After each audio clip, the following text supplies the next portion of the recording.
Good morning বন্ধুরা। এই নতুন একটা কালাঙ্কা কালদমে বাচ্চা গতকাল ছেড়েছিলাম। খুব ভালো লাগে যখন হারিয়ে যাওয়া পায়রা আবার চলে আসে।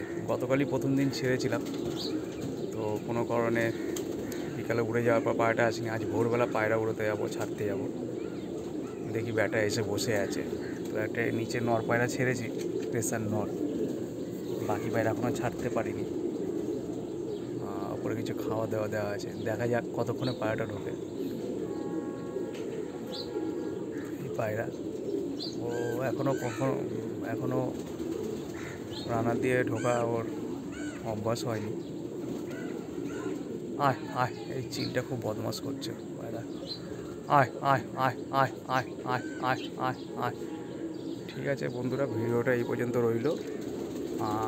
পায়রাটা ঢোকানোর চেষ্টা করি, নিচে একটু খাবার আর জল দিই, তারপরে নতুন মেল পায়রা ছাড়বো আজকে।